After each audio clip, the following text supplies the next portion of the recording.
is NBC Palm Springs.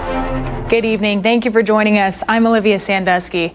Topping our news tonight, Judge Amy Coney Barrett has been nominated to the Supreme Court of the United States.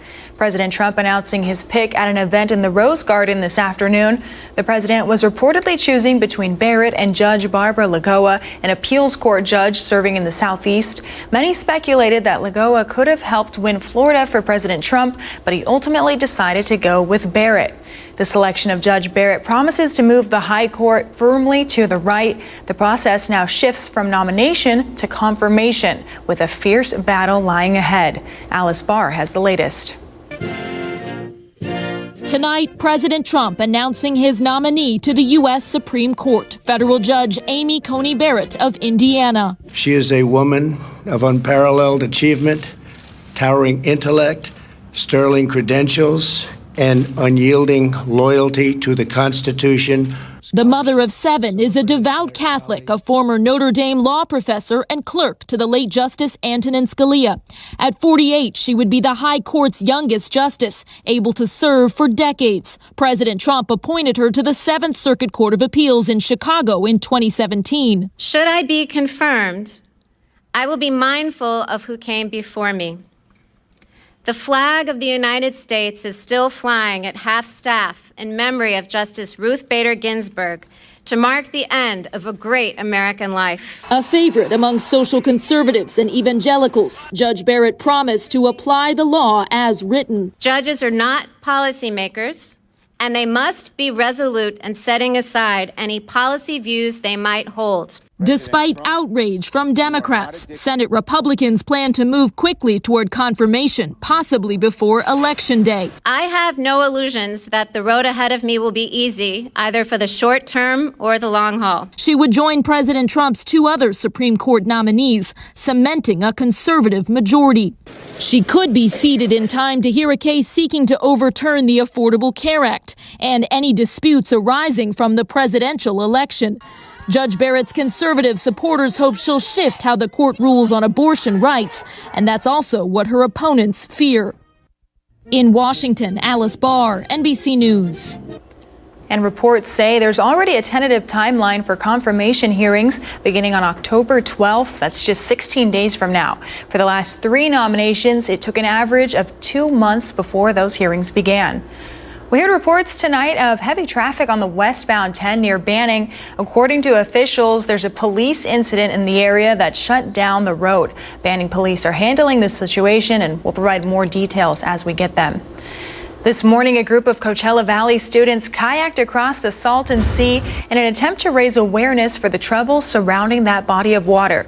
Their goal is to gain the support of both federal and state leaders on this lingering issue. Our Nico Payne was there and shares their story.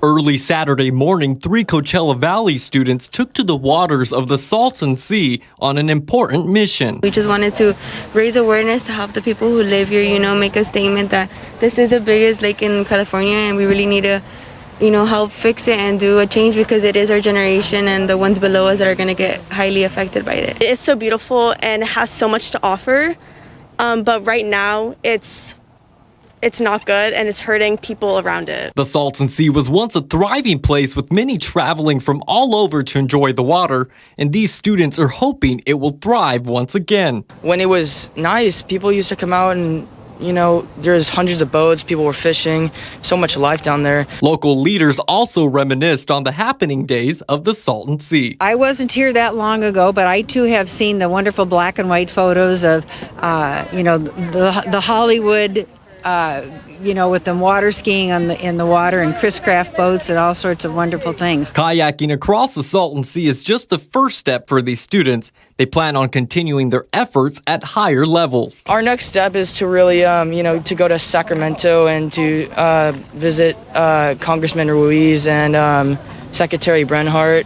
And to create a curriculum on the Salton Sea. So students can be educated on the history, what's happening, what we're trying to do to help and fix the Salton Sea. We know that the water is polluted and there's so much problems to it, but kind of like showing that we're putting our health in danger because of it. It's like that's how everyone here is living, their health is in danger. Local leaders were invited to attend and greet the students as they completed their 5-hour journey across the sea, arriving at the North Shore. I moved here in 1981. And at that time, there were conversations about saving the Salton Sea. So here we are, 2020, and it's up to us to make it happen. Nico Payne, NBC Palm Springs. And the mystery of the Salton Sea is now the subject of a new documentary, Miracle in the Desert, The Rise and Fall of the Salton Sea. It played in a special drive-in screening at the Palm Springs Cultural Center tonight. The film talks about how the sea used to be the perfect place for a family weekend getaway, but then around the mid-70s there was a turning point and everything changed, turning it into the troubled body of water we know today. We spoke to the filmmaker earlier this week who discussed what he hopes to accomplish with this documentary. The first hope was really to educate people about the sea, dispel some of the myths about the sea. There tends to be a lot of myths that it's polluted or that it's a weird place, and that's just not true. The second goal was really to raise awareness for sort of the environmental issues that are cropping up right now as the sea is beginning to shrink very rapidly. Miracle in the Desert is available on iTunes. You can find out more information by going to miracleinthedesert.com. Come to order the subcommittee's meeting today to hear testimony on federal and state efforts to restore the Salton Sea. And a congressional hearing was held this week on the Salton Sea for the first time in over 2 decades. Congressman Raul Ruiz has been pushing for this for years. He says this, coupled with a bill he will introduce to help the ailing accidental sea, will finally get the cooperation and funding that's been needed to make progress. 23 years ago, Congress saw the need to address the federal role at the sea, and yet today we find ourselves on the verge of a crisis. And I'm committed to making change. He says his bill will also make the government prioritize the Salton Sea and its projects. He says if nothing is done, it will cost the economy $9 billion. We got a live look now from our Agua Caliente Casino Cam, a beautiful pool. Wish we could jump in right now. We'll send it over to Taylor Martinez with a look at your AccuWeather forecast. Taking a look at our weather story of the day, we're seeing above average heat out there for the start of fall. Our first weekend of fall, definitely a hot one. That is leading to a high fire risk, so keep that in mind as you're out and about today. Make sure you're being safe out there if you're going camping or anything. And yet only more heat is coming. Looking forward to tomorrow, we're seeing temps of 75 degrees at 6 a.m., working our way up to 101 at 2, hitting that high of 104 at 4 p.m., only reaching 95 at 8. Looking at our next 3 days now, brought to you by Comfort Air. As I said, 104 tomorrow, and that's going to stay a trend for Monday. 105 Tuesday. It's only getting hotter as we progress into our week. We'll talk about that in my full forecast coming up. Coronavirus coverage brought to you by East Valley COVID-19 testing site, serving residents of eastern Coachella Valley. Let's take a look at the COVID-19 numbers for Riverside County and the Coachella Valley. The county doesn't report these numbers on the weekends, so these are as of Friday. Over 58,000 cases in the county, of more than 14,000 of those here in our valley.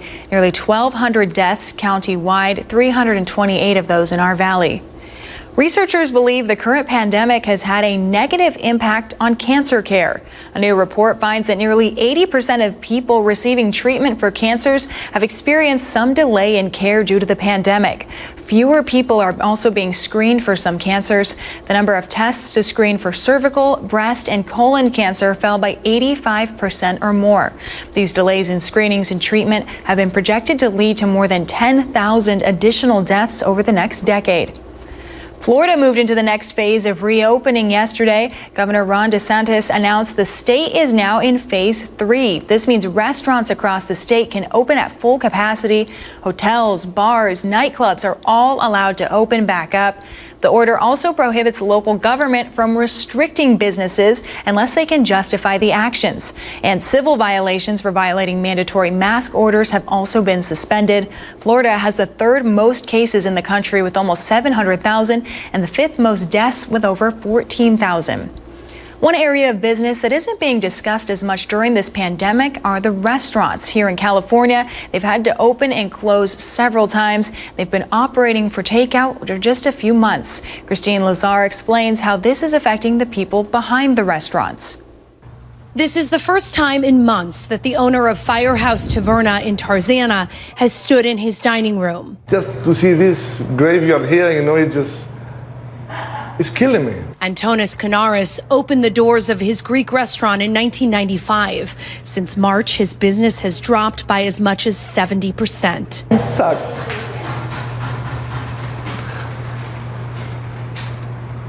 I have a family, but I'm losing everything. I lose my family. With only a few parking spaces and room for just 2 picnic tables, Firehouse Taverna is existing on takeout only.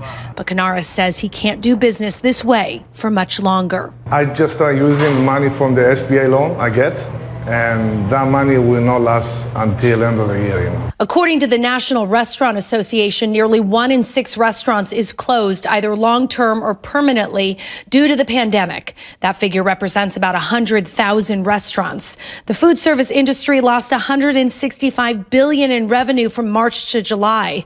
California restaurants appear to be faring even worse, with 1 in 3 restaurants telling the California Restaurant Association that they will either close permanently or downsize by closing some locations. And even once LA County allows for indoor dining, the owner doesn't think that will save his restaurant. He says it's more expensive to operate at 25% capacity than to simply close his doors. Kanaris hopes to hold on, but he worries his regulars won't come back even after we open up. People, they just not comfortable, and you cannot blame anyone. If he closes, Kanaris says he will be forced to move back to Greece. This is not what I want to do. This country is my home. This country is my home. Coming up next, demonstrations continue across California after the decision in the Breonna Taylor case. We'll take a look at the messages being shared at those protests.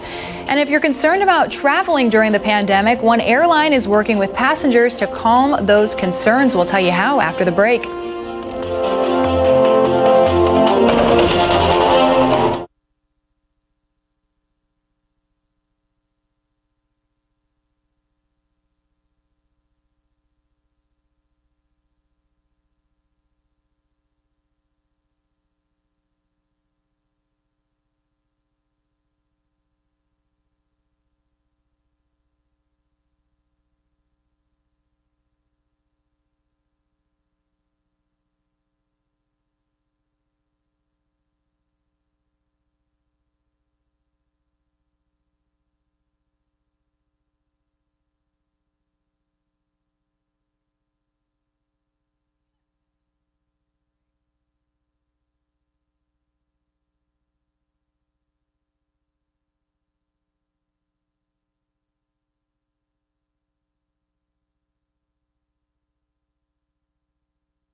Protests continue across California in the wake of the Breonna Taylor decision.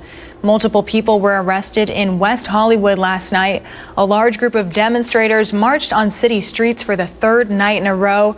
Officials say a deputy was knocked to the ground and assaulted after pickup trucks sped through the area. At least 6 people were arrested with pending charges including reckless driving, unlawful assembly, and assaulting a deputy. 3 people were arrested following protests in San Diego last night as well. It marked the 3rd night of demonstrators there, upset with the grand jury's judge's decision in the Breonna Taylor case. The group began organizing downtown around 7:30 and also began marching. San Diego police say one person was arrested for a robbery, 2 others for interfering with an arrest. At least 10 people were arrested in protests earlier in the week. And over in Oakland, protests last night turned violent after remaining largely peaceful protests Wednesday and Thursday. But just before 10 o'clock, police reported that the crowd was throwing bottles and other objects at officers. Reports also said people overturned barricades. Multiple people were arrested on allegations of assaulting officers. An attorney for the family of Breonna Taylor is calling for the Kentucky Attorney General to release grand jury transcripts. This after they decided not to charge any of the officers involved in her death. Attorney Ben Crump said the transcripts should be released so people can know if there was anyone who gave a voice to Taylor. I believe transparency is the key because right now people don't trust what happened in his grand jury proceedings. We don't know what facts, what evidence, if any at all, was presented to this grand jury on Breonna Taylor's behalf. We don't know if there was anybody pushing for her to get justice, or was it just they were pushing to try to exonerate these cops because it was the path of least resistance. The grand jury brought 3 counts of wanton endangerment against fired officer Brett Hankinson for shooting into Taylor's neighbor's home.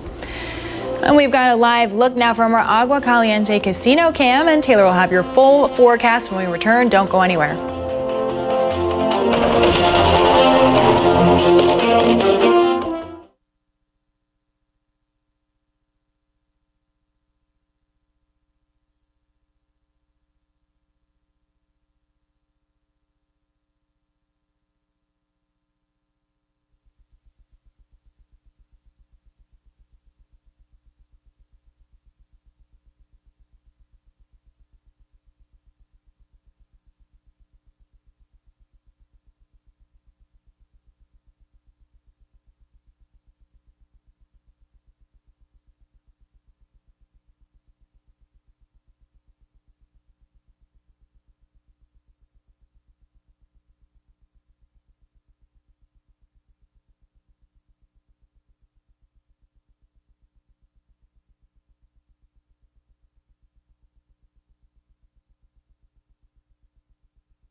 Let's take a live look now from our Walter Clark Highway 111 cam, and I wish I could say it was starting to feel like fall out there, but things have remained pretty warm. We'll send it over to Taylor Martinez to break down your forecast.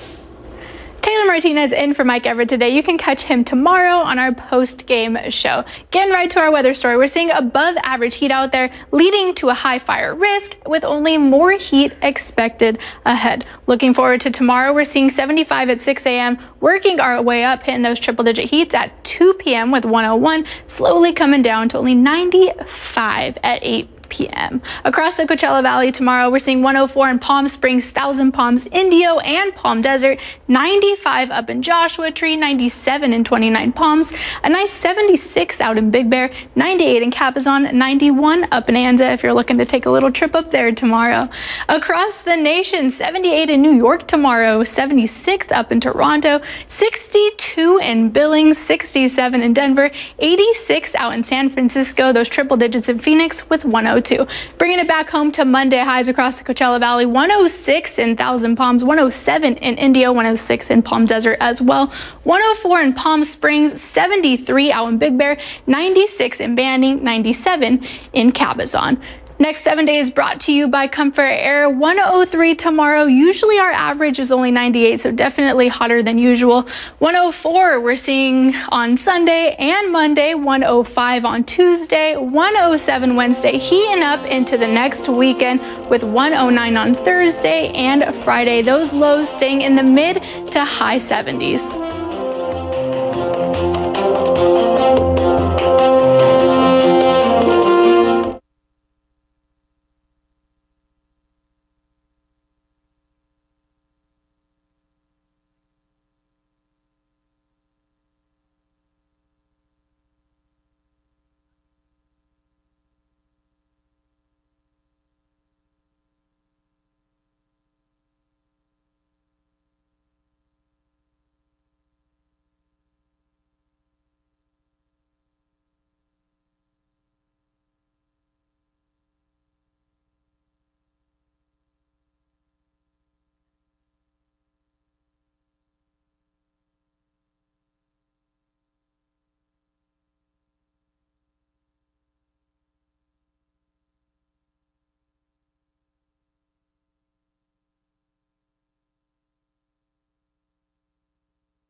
NBC Palm Springs Sports Desk, brought to you by Agua Caliente Casinos. We have your game. It's time. Let's push play. Good evening and welcome back. I'm Brandy Flores. So you know it's time to talk about some sports. Let's get into it. Happy College Football Saturday. Let's do a quick rundown of what happened today, starting off with number 3 ranked Oklahoma State losing to unranked Kansas State 38-35. In Oklahoma. This was quite the upset, not only because Kansas was unranked, but the Wildcats were also missing 8 key players due to them not meeting the COVID-19 protocols. And near the end of the third quarter, the Sooners were leading by 3 touchdowns. How did Kansas State pull this off? Well, by earning 302 offensive yards in the second half and averaging 10.1 yards per play. The Florida Gators quarterback Kyle Trask throws for 6 touchdowns in a 51-35 win over Ole Miss. Trask earns a career-high 416 yards passing, completing 30 of 42 passes, and the Gators set a school record for total yards in an SEC game with 642 yards. Auburn's defensive end Derek Hall was ejected from their game against Kentucky for targeting. This was during a pick-6 100-yard return by defensive back Roger McCreary, so the touchdown didn't count, which is very heartbreaking, but Auburn did go on to win the game. And the LSU Tigers were upset by Mississippi State today. 44-34, Bulldogs quarterback KJ Costello straight cooked that Tigers defense, throwing for 623 yards and 5 touchdowns. Insane. And here's a look at the scores today from the top 25. It is worth noting that the Notre Dame and Wake Forest game that was supposed to take place today was postponed because, you guessed it, COVID-19. The Lakers and the Nuggets in Game 5 of the Western Conference Finals. The Lakers trying to close this game out and move on to the championship finals. The Nuggets, on the other hand, are fighting to stay in the bubble. The Lakers maintained the lead throughout most of the game, LeBron playing extremely focused and even made history, joining James Worthy as the only players with 30 points, 15 rebounds and 10 assists in playoff history for the Lakers, that is. But the Nuggets kept applying pressure to the Lakers, and not even when it seemed like Jamal Murray had a minor knee injury did they let up, and it wasn't until the last few minutes of the game that the Lakers finally pulled away, and so the Lakers would win it in 5, 117-107, and after a decade, the Lakers have a chance to win the NBA championship. The Tampa Bay Lightning trying to wrap up the Stanley Cup tonight in Game 5 of the Cup Finals against Dallas. The Stars need to win tonight to extend the series, the Bolts hoping for champagne bubbles inside the Edmonton bubble. After both teams fighting tooth and nail all game long, the Dallas Stars would win 3-2 in double overtime to keep their Stanley Cup hopes alive. And the Padres just beat the Giants 6-2, and the Dodgers are currently beating the Angels 6-4. So be sure to tune in at 11, where I will have all those game highlights for you. Until then, that's it for me for now. We'll be right back.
This morning, a group of Coachella Valley students kayaked across the Salton Sea in an attempt to raise awareness for the troubles surrounding the body of water. Their goal is to gain the support of both federal and state leaders on this lingering issue. We just wanted to raise awareness to help the people who live here, make a statement that this is the biggest lake in California and we really need to, help fix it and do a change because it is our generation and the ones below us that are going to get highly affected by it. The students say their next step is to ask for the involvement of local and state leaders. A La Quinta High School student is asking for the community's support. She's gathering school supplies for the students at Saul Martinez Elementary School in Mecca and is in need of donations. Alyssa Torres went to elementary school in Mecca and shared how scarce school supplies can be. If we didn't have the supplies we needed, teachers were giving us the supplies. If the teacher didn't have the supplies, the school was trying to give the supplies. And it was always the school and the teachers working together to make sure that all the students had the supplies. I'm hoping to do this annually or do something like this to give back to the community annually. And maybe not even just Saul Martinez, maybe broaden the area. Supplies that are needed include pencils, scissors, highlighters, but people are encouraged to give whatever supplies they can. If you missed this morning's event, you can reach out to La Quinta High School on how to get supplies out to Alyssa. Earlier this week, Riverside County was approved to move into the red tier for California's reopening framework. And here's a look at what that means. The requirements are a positivity rate between 5 and 8% and between 4 and 7 daily cases per 100,000 residents. And you can see on that graphic there, Riverside County has a 5.8% positivity rate and 6.7 new daily cases per 100,000 residents. Now that we're in the red tier, here's what's open. Restaurants, places of worship, and movie theaters can all reopen indoors at 25% capacity or 100 people, whichever is fewer. Gyms can reopen at 10% capacity. Malls can reopen at 50% and with reduced capacity food courts. And schools can reopen for hybrid in-person learning after the county has been in the red tier for 14 consecutive days. One of the most popular reopenings in the red tier includes movie theaters. Many have already reopened here in the Valley, but there are many changes in place, and some movies are skipping the theatrical releases and are going straight to online streaming. Our Gino Lamont sat down with Manny the Movie Guy to find out what's different in theaters and whether this could change the industry for good. As Riverside County moves into red tier reopening, movie theaters are among those that will be able to reopen at least partially. Joining us now to talk about that is our own movie critic, Manny the Movie Guy. Manny, you're literally in the movie business. Tell me what it's been like for you this 6-7 months without doing what you do normally 5-6 times a week. Right. You know what? The good thing is, at least it saves me gas going to LA all the time. But I've been cooped up in my house watching. All the studios have been sending movies via screening links. So I'm just here at home. I do my interviews here at home as well. And so that's a good thing. I mean, it saves me time and gas. But movie going for me is like going to church. And so I really do miss it really, really badly. Yeah, how different is it for you, the movie-going experience in a room full of people in a crowded theater versus sitting at home on the couch and watching it by yourself? Here's the thing. I mean, part of what I say about the movies that I critique are based on what people are saying around me. That I gauge if they like a certain joke, if they cry at a certain scene, or if they laugh at a certain time. Now I just have to gauge it all on how I feel about a certain movie. So that is a big aspect that I really truly miss. It's the collective feeling, the collective emotion of watching a movie. Right. So theaters will be able to return with 10% capacity. Now, most theaters seat what? 50, 60 people, maybe up to 100. So you're talking about 10 people in a movie theater. Is that going to be enough to save our local theaters? Well, they're trying to get quantity, you know, and really here in the Valley, I don't think there is a theater big enough to sustain 100 people. Right now, for instance, the Mary Pickford, they're 25%, probably about 150 people total. So about 30, 40 people total that can watch a movie at a certain time. And I don't think that will create much business, but at least it's slowly opening again. It's just like our lives right now, really. Yeah. I had a movie owner tell me one time he'd give me all the free tickets I wanted as long as I promised to buy a large popcorn and a large soda every time I went.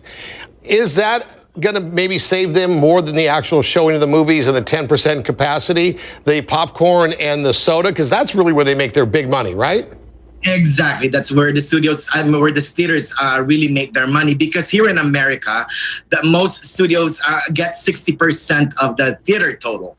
So yes, they make money off of concessions. And according to Ted Hain, the general manager of Mary Pickford Theater, they will have concessions and they will have all those yummy, buttery popcorn that you love.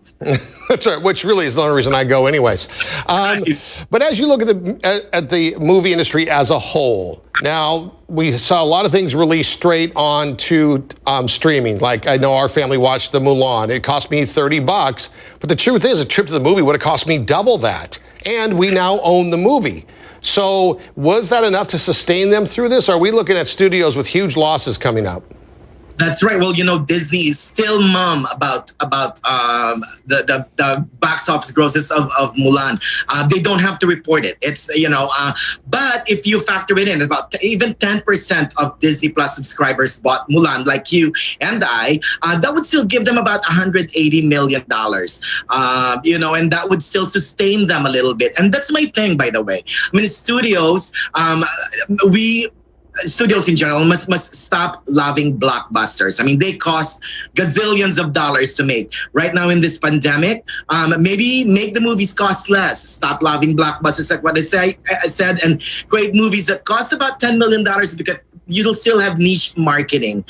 Also, maybe have the studios work with streaming giants like Netflix, Amazon Prime, or Hulu, because right now the studios' solution seems to be just to wait and see, but really wait for how long?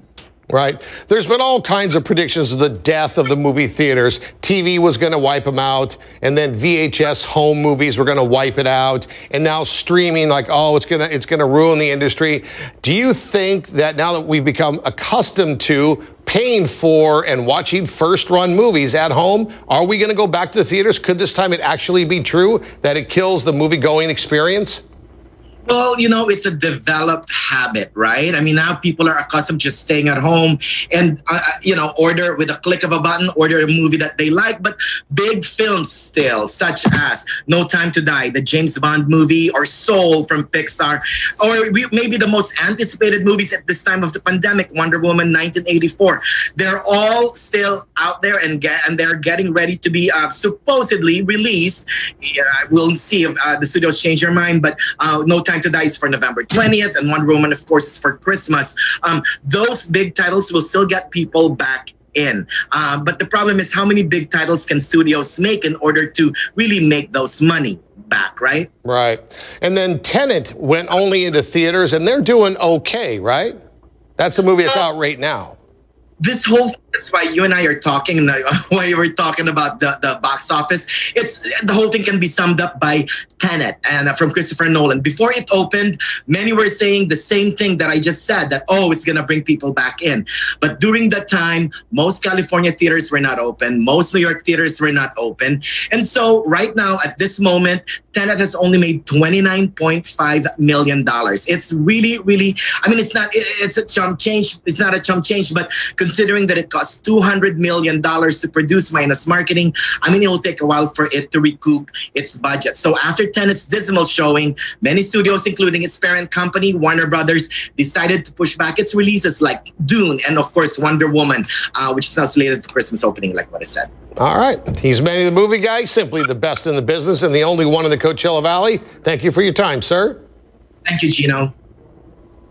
We'll take a live look now from our Agua Caliente casino cam. And as we heard more reopenings starting to happen, let's hope that our weather starts to cooperate as well. Maybe a little cool down soon. We'll check in with Taylor Martinez to get a look at our forecast.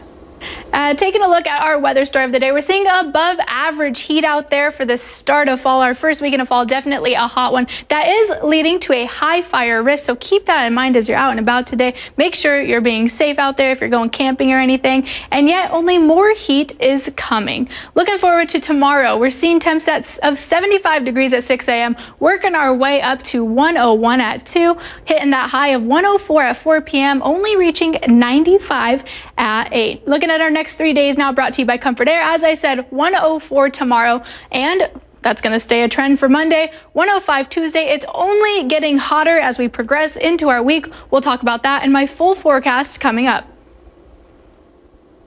In consumer news, United Airlines launches a COVID-19 testing program for travelers. The goal is to help passengers bypass quarantine requirements for some destinations with proof of a negative test result. The airline will offer customers the option of taking a rapid COVID-19 test at the airport or a self-administered mail-in test in the days before their flight.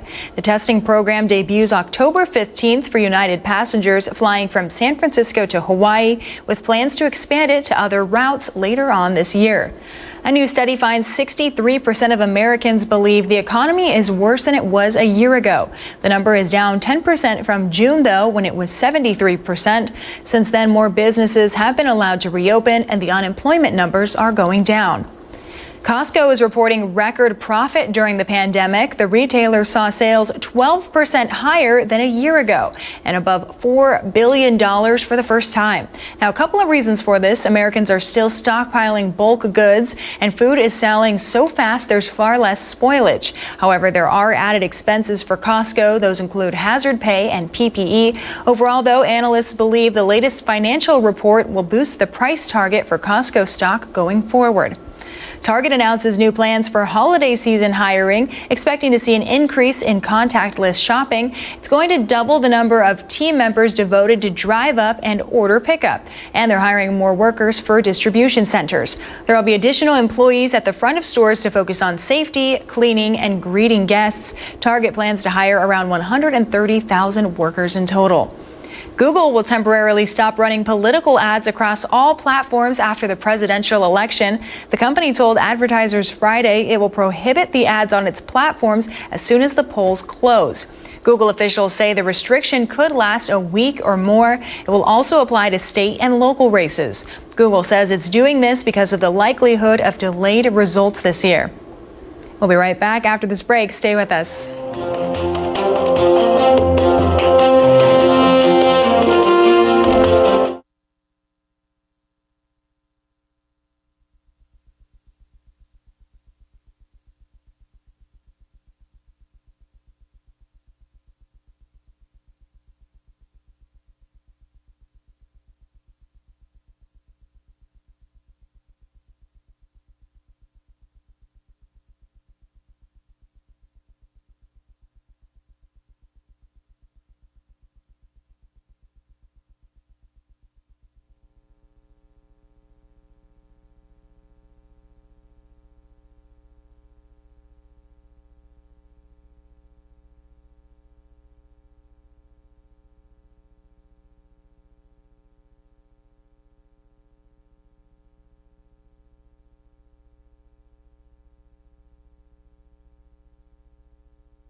During the pandemic, we've had a core group of essential workers providing much needed services day in and day out.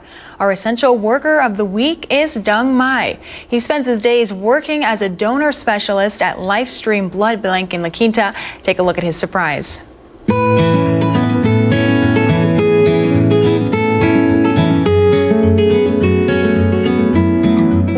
Lifestream in La Quinta, about to surprise a man that everyone calls Mai. He's been here for 19 years. Come on, let's go. We're actually looking for someone named Mai. Mai?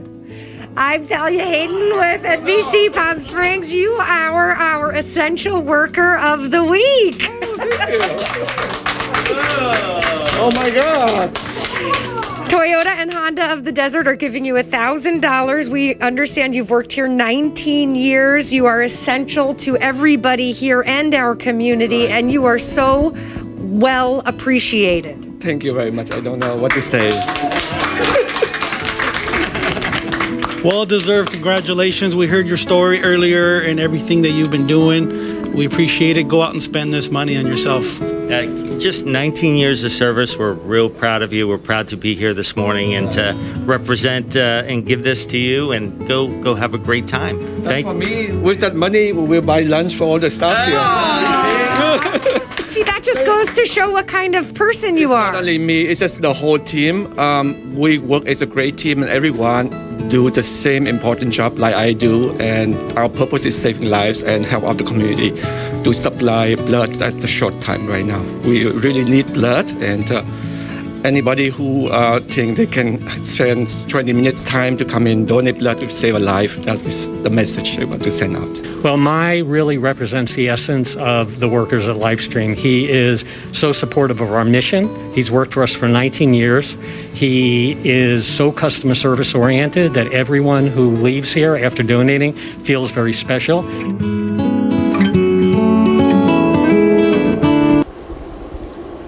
We'll take a live look now from our Agua Caliente casino cam. A beautiful Saturday night out there. Taylor has your full forecast when we return. Stay with us.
Welcome back. We'll take a live look from our Agua Caliente casino cam. Summer is gone, but it sure doesn't feel like it. A warm Saturday out here. Taylor has a look at your full forecast.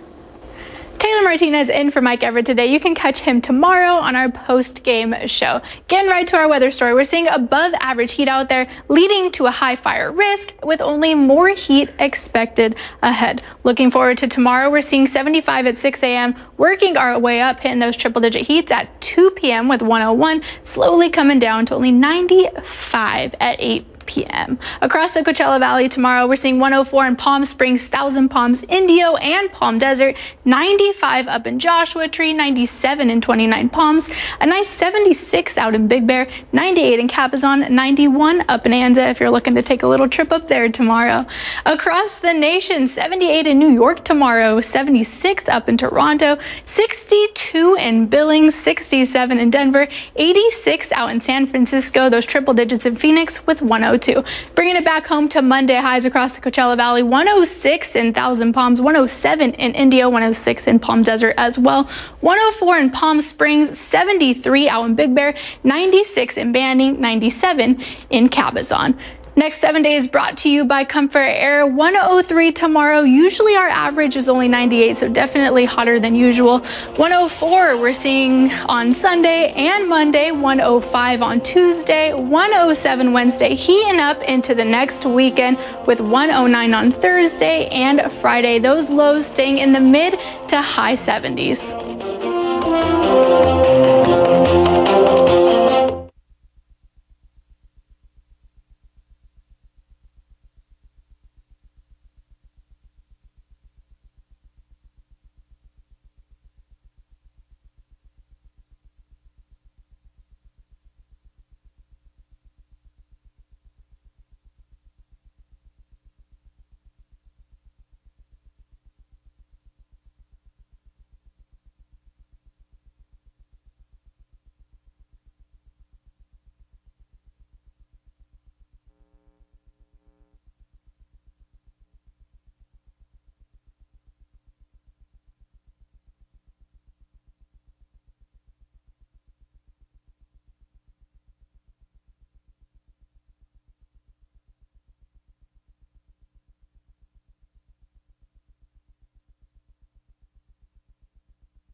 Well, we are just days away from a very important deadline. Have you gotten your census form in? Do it now. It's so easy. 10 minutes, about 10 questions. You can email it, you can go online, and you can send it in the mail, of course, and you can even phone it in. So here to tell us more about this important information is Mayor Pro Tem Palm Springs, Christy Halstead. Welcome, Christy. Thank you. Thank you for having me. Of course. Thank you so much. It is crucial that people know we are just days away from that deadline. And tell us a little of the statistics, because I think that encourages people and motivates them when they hear some of these numbers. Thank you. So we're trying to get every single person in Palm Springs counted for their U.S. Census. This only happens every 10 years. So this is your opportunity to be counted and help us get important federal and state dollars for our city. Right now, only about 55% or so of Palm Springs residents have self-reported that they've completed their census. These funds are for crucial and essential services for residents. So this is for schools, for parks, for public safety like police and fire, everything that we care about in our cities that we provide to residents. That's what this funding is for. So the information that you give to the census is confidential and sealed for 99 years. So no one else except for the census can access it. And future generations can access it 100 years from now. Well, if you will tell us again the actual hard deadline and where folks can go to access their form if they haven't received it in the mail and they want to do it online. Sure. So the deadline is September 30th at the end of this month. So it really is the last few days to make sure everyone's counted. Census workers are going door to door. So if you do have a census worker, please answer the door and they can help you fill out your survey. And if you're able, you can just go online to my2020census.gov and fill it out. And it just takes a few minutes. Perfect. Great information. We'll get everyone active. Thank you so much. Be Counted, California, and especially, of course, our Coachella Valley, Palm Springs. Thanks so much for joining us, Christy. Thank you.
That does it for us tonight. Thanks for joining us on a little later edition of NBC Palm Springs. And don't forget, you can join us once again starting at 11 o'clock. Have a great Saturday.